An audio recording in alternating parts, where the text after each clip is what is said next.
Assalamualaikum warahmatullahi wabarakatuh. Berjumpa kembali saudara dan sahabat sekalian di channel YouTube Mimbar Suara Rakyat Official ini.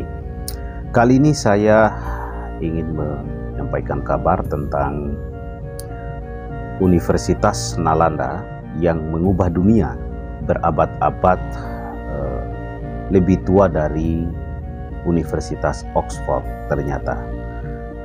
Nah, kita coba lihat saudara, ternyata lebih dari 500 tahun sebelum Universitas Oxford di Inggris didirikan, Universitas Nalanda di India sudah menampung 9 juta buku dan tempat pendidikan bagi 10.000 mahasiswa dari seluruh dunia. Hal ini tentu patut untuk menjadi pengetahuan kita dan sekaligus bisa kita menjadikan referensi untuk melihat perkembangan institusi universitas ya, yang merupakan lembaga pendidikan tinggi di dunia ini. Didirikan pada tahun 427 Masehi, Nalanda dianggap sebagai universitas residensial pertama di dunia, rumah bagi 9 juta buku dan menarik 10.000 mahasiswa dari seluruh Asia Timur dan Tengah. Mereka berkumpul di sini untuk mempelajari kedokteran, lope nganut, aharan Buddha dari beberapa cendekiawan paling dihormati di zaman itu. Seperti yang pernah diucapkan Dalai Lama, sumber dari semua pengetahuan Buddha yang kita miliki berasal dari Nalanda. Ternyata Nalanda ini adalah nama sebuah institusi, yaitu universitas. Selama lebih dari 7 abad Nalanda berkembang, tidak ada yang menyerupainya di dunia. Universitas tersebut mendahului Universitas Oxford dan universitas tertua di Eropa, Bologna, lebih dari 500 tahun. Pendekatan filosofi dan agama Nalanda juga membantu membentuk budaya di Asia jauh setelah universitas itu sudah tidak lagi berdiri. Menariknya, raja-raja kerajaan Gupta yang mendirikan universitas monastik Buddha itu adalah penganut Hindu yang taat, tetapi menaruh simpati dan menerima ajaran Buddha dan semangat intelektual Buddhis yang berkembang serta tulisan-tulisan filosofis pada masa itu. Tradisi budaya dan agama liberal yang berkembang di bawah pemerintahan mereka kelak membentuk inti dan kurikulum akademik multidisiplin Nalanda yang memadukan Buddhisme intelektual dengan pengetahuan yang lebih tinggi di berbagai bidang. Sistem medis Ayurveda India kuno yang berakar pada metode penyembuhan berbasis alam diajarkan secara luas di Nalanda dan kemudian berimigrasi ke bagian lain di India melalui alumni. Institusi Buddhis lainnya yang mendapat inspirasi dari desain halaman terbuka kampus yang dikelilingi oleh ruang doa dan ruang kuliah.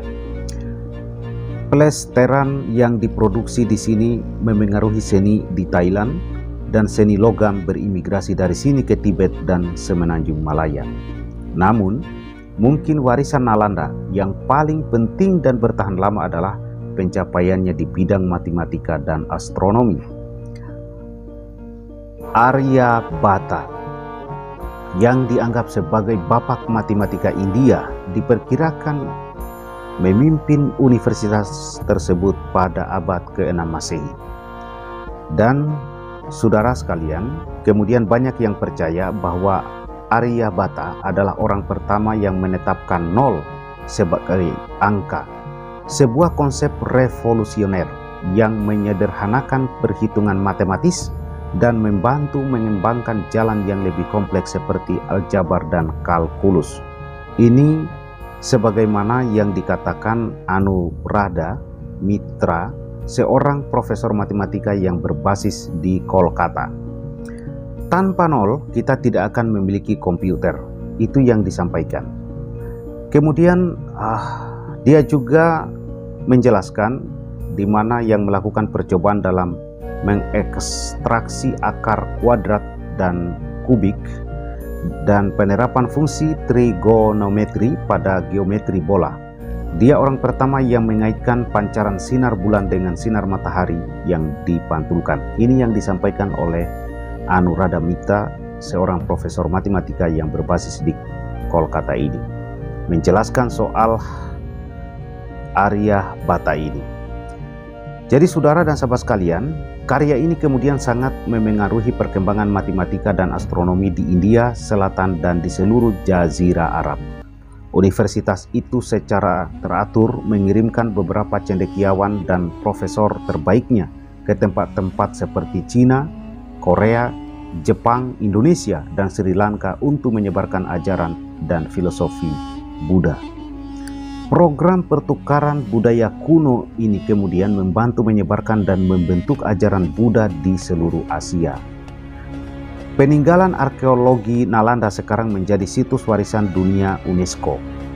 Pada 1190-an, universitas ini dihancurkan oleh pasukan penyerang yang dipimpin oleh Jenderal Militer Turko Afghanistan Bakhtiar Khilji yang berusaha memadamkan pusat pengetahuan Buddhis selama penaklukannya atas India, Utara, dan Timur. Kampus itu begitu luas sehingga api dari kebakaran yang dilakukan oleh penyerang dikatakan menyala selama 3 bulan.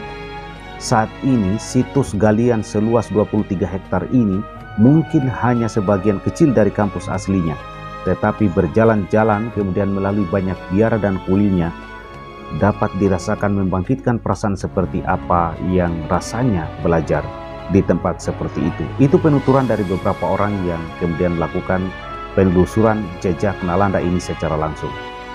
Lalu kemudian saudara dan sahabat sekalian, dapat kemudian kita saksikan juga penuturan tentang ruang persegi panjang yang besar misalnya didominasi oleh sebuah podium batu, dan itu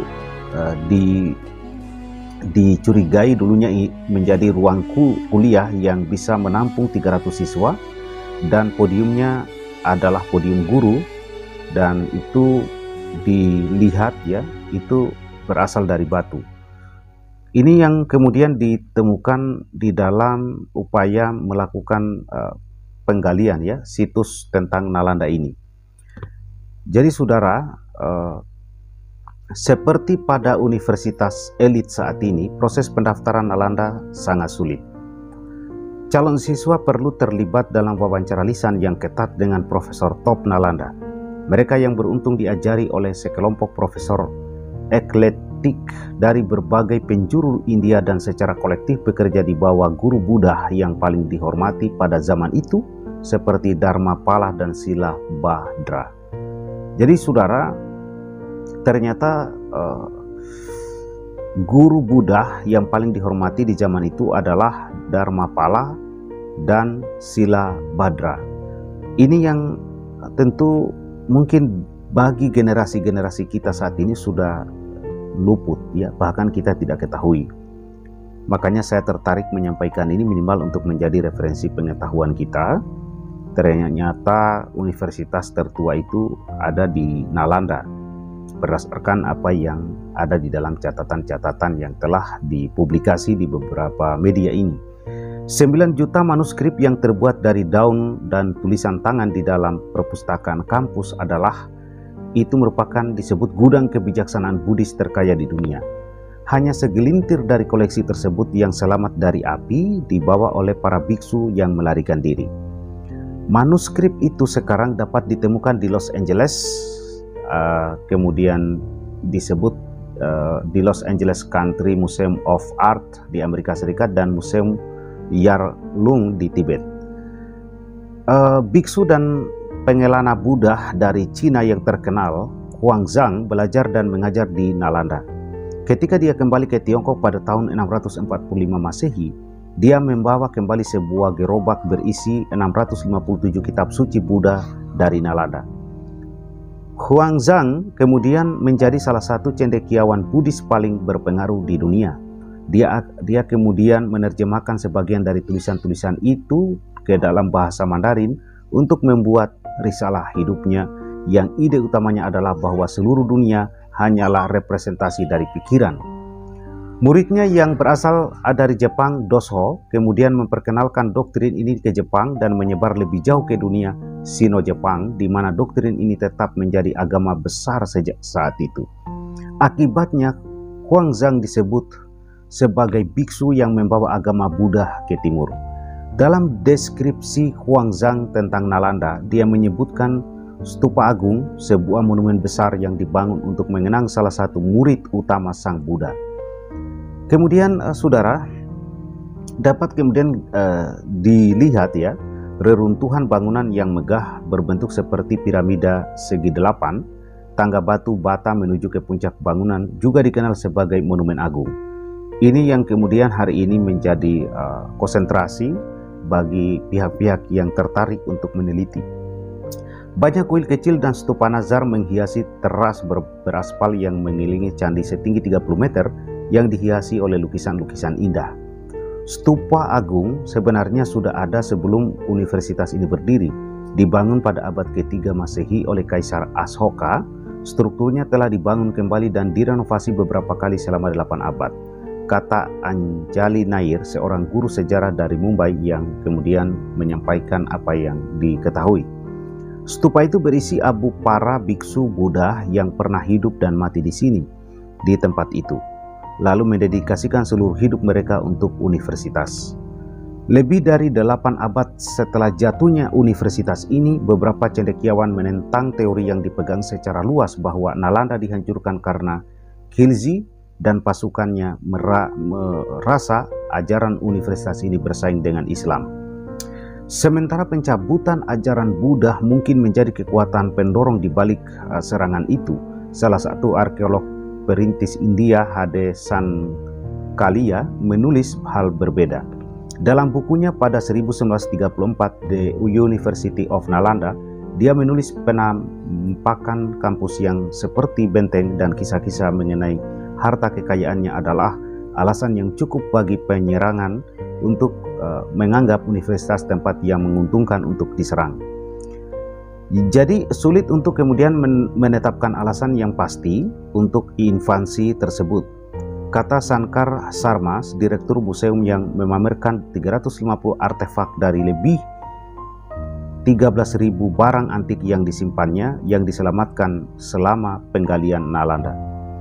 Namun itu bukan serangan pertama terhadap Nalanda, kata Sarma, saat kami kemudian pernyataan ini disampaikan oleh para peneliti ini saat mereka berjalan melewati reruntuhan itu.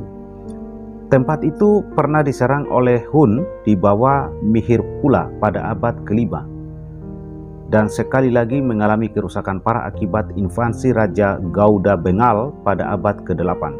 Sementara Hun datang untuk menjarah, sulit untuk menyimpulkan apakah serangan kedua oleh Raja Benggala adalah hasil dari antagonisme yang berkembang antara sekte Hindu Savite mereka dan Buddha pada saat itu.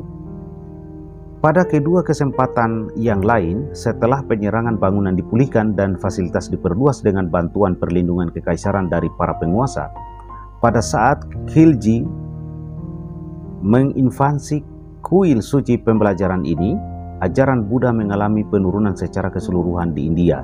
Ini yang disampaikan oleh Sarma. Dengan kemerosotan internalnya ditambah dengan kemunduran dinasti Buddhis Pala yang telah melindungi universitas sejak abad ke-8 Masehi, invasi ketiga adalah pukulan maut terakhir.